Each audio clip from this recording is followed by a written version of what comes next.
আল্লাহ তাআলা আমাদেরকে বলেই দিলেন না, আলহাকুমুত তাকাসুর, বেশি বেশি পাওয়ার আকাঙ্ক্ষা।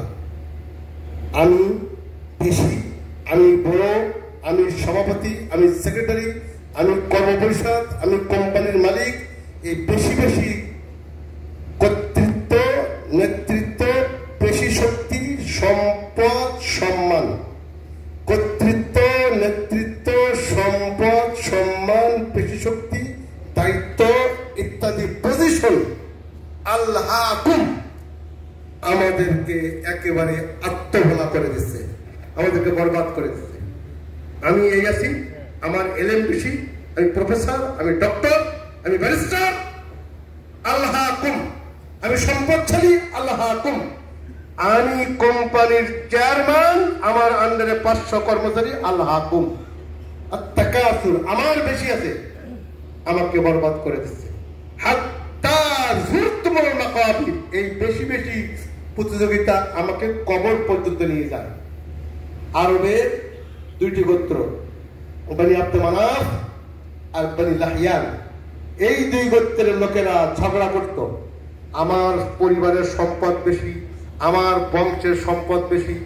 বনি লাহিয়ান বলতো আমার সম্মান বেশি, ওগুলো ব্যারিস্টার, ডক্টর, ইঞ্জিনিয়ার সব আমার বংশে। এই করতে করতে ঝগড়া করে করে মারামারি করতে করতে জান্নাতুল মুআল্লা কবরখানায় 2 দল গেলেন, যে বলে এই দেখো এই কবরগুলো আমার বংশের, ওরা বলে এই কবর দেখা যাচ্ছে এই কবর আমার বংশের। এবার মারামারি করতে করতে যখন আরবে চরমভাবে মারামারি শুরু হলো, আল্লাহ তাআলা আয়াত নাযিল করে জানিয়ে দিলেন, আলহাকুমুত তাকাসুর হাত্তা যুরতুমুল মাকাবির, সম্পদ, সম্মান, শক্তি, সাহস, সন্তান, শক্তি, বিভিন্ন যোগ্যতা তোমাকে ধ্বংস করে প্রতিযোগিতায় নামিয়ে দিয়ে কবর পর্যন্ত নিয়ে যায়।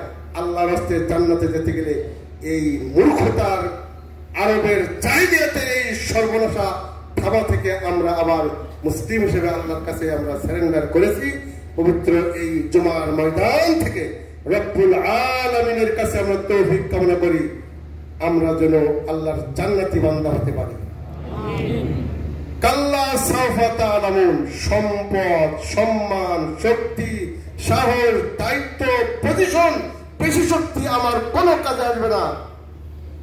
সুম্মা কাল্লা সাওফা তা'লামুন, অচিরেই, আল্লাহ আবারও বললেন অচিরেই জানবেন, এগুলো কোনো কাজে আসবে না।